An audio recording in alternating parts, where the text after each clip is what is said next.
Buongiorno a tutti, devo dire che devo un ringraziamento grande a IRSE per organizzare questi incontri, coinvolgendo poi personaggi del mondo politico e indipendentista in generale e progressista, che si sta contaminando di valori di indipendentismo e comunque di forti valori identitari. Per cui questo è un segnale fortissimo che ci porta sicuramente in un percorso unitario. Ci saranno battaglie che potremo portare avanti insieme, pezzi di percorso, sì, che poi tutto questo ci accomunerà. Parlare in queste assemblee per me significa anche una situazione psicologica di gradevole festa in famiglia, come è stato pure lo scorso anno.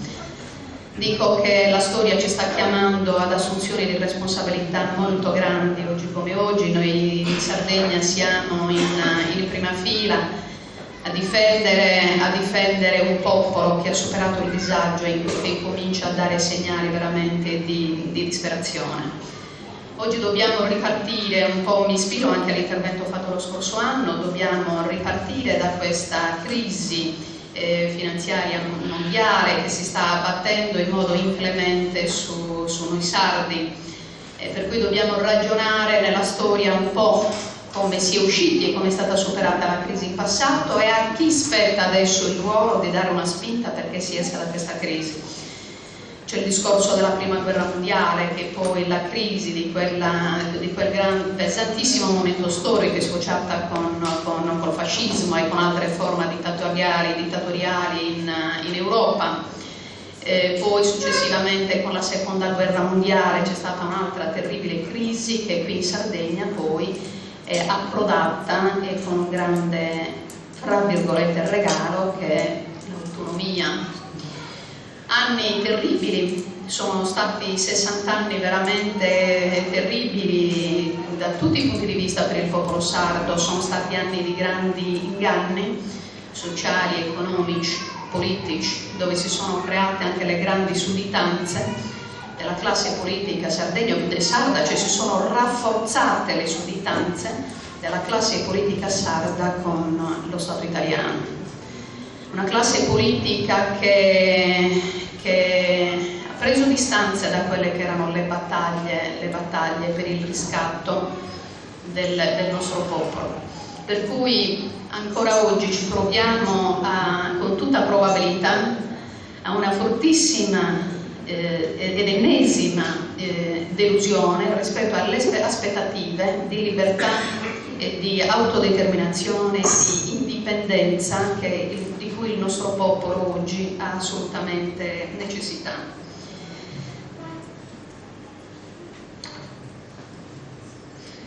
Di fatto oggi il tentativo della classe politica sarda, che è in fortissima crisi, quindi c'è un degrado anche a livello istituzionale, un degrado totale, per cui c'è il tentativo del riciclaggio. La classe politica italiana sta cercando di riciclarsi, portando avanti delle proposte di rafforzamento dell'autonomia. Si parla anche di iniziative o nuove forme di autonomia che vadano a compiere un percorso che è rimasto incompleto, come se l'autonomia non avesse registrato il fallimento che è sotto gli occhi di tutti. Noi non ci possiamo più credere ovviamente a queste proposte. Addirittura è talmente sfacciata questa operazione di riciclaggio politico che spacciano questa ambizione a perfezionare la cosiddetta autonomia, arrivando a barattarla con ogni sorta di nefandezza. Addirittura per far contento al mondo indipendentista si parla anche, sono stati coniati altri termini, c'è ad esempio l'interdipendenza, che è assolutamente un concetto offensivo, un concetto che non ha assolutamente alcun tipo di senso, nulla a che vedere col concetto di dipendenza. Per cui anche queste operazioni di interdipendenza, che sarebbero tesi a manifestare anche il tentativo di unità con noi, sono assolutamente dei tentativi rigorosamente sbagliati. Noi non vogliamo l'interdipendenza, noi vogliamo essere indipendenti, che è assolutamente un concetto diverso.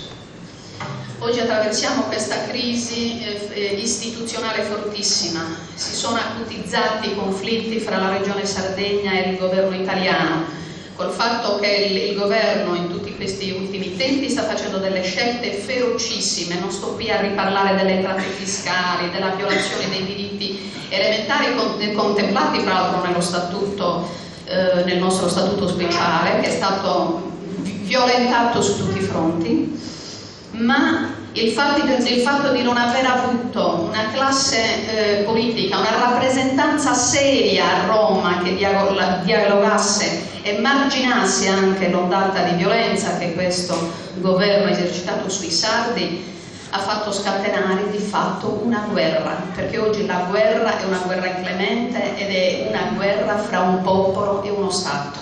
A questo punto dobbiamo chiederci il ruolo dell'indipendentismo nella fuoriuscita da questa crisi. Nessuno oltre noi può assolvere a questo compito.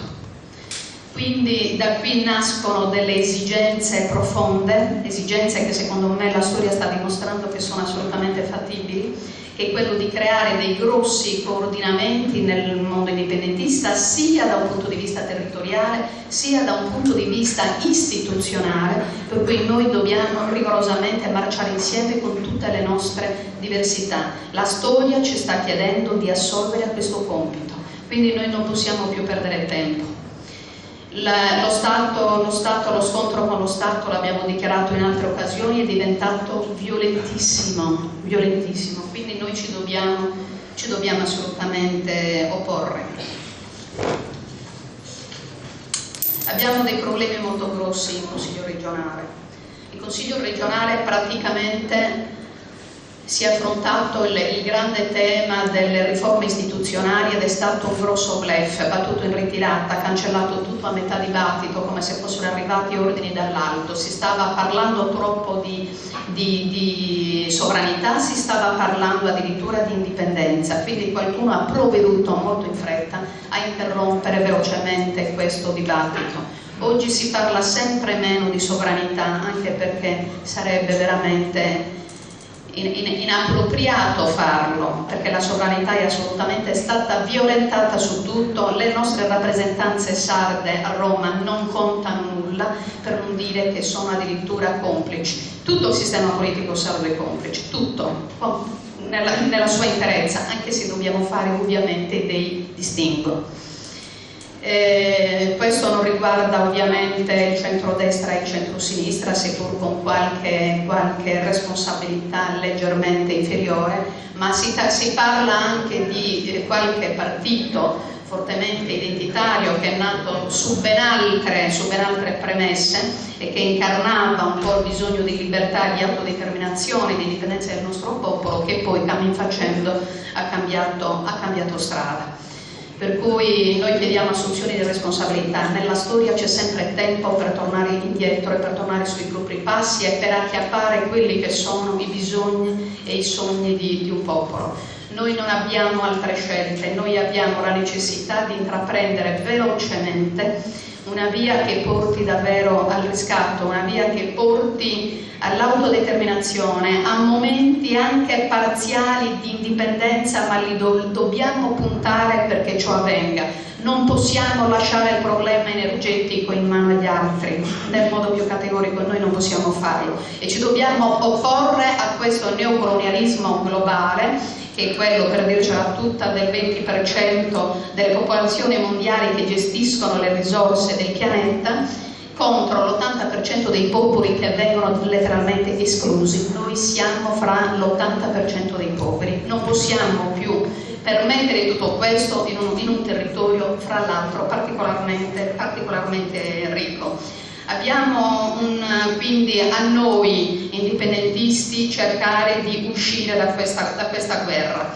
Abbiamo problemi problemi molto importanti da affrontare con una certa velocità. Il problema della legge elettorale. Noi non possiamo permettere di andare ancora a votare con una legge italiana che penalizza noi stessi, perché forse alla fine è meglio neanche andare a votare, che dire. Noi dobbiamo batterci perché ci sia una riforma elettorale sarda e che privilegi le minoranze. Questo problema è stato affrontato dal centrodestra e dal centrosinistra in Consiglio regionale con due proposte di legge che sono state praticamente la risposta a una mia proposta sull'abbattimento dei costi della politica. Ho presentato un disegno di legge per abbattere i costi, i soldi, bisogna toccare i soldi perché obiettivamente il nostro popolo in ginocchio non ce la fa più a garantire privilegi a nessuno. La risposta è stata che bisognava toccare il numero delle rappresentanze e che quindi il risparmio dei costi sarebbe stato sul numero. Ci hanno imbrogliato, poi hanno fatto un testo unico. La mia proposta di legge in commissione non è stata neanche presa neanche in considerazione.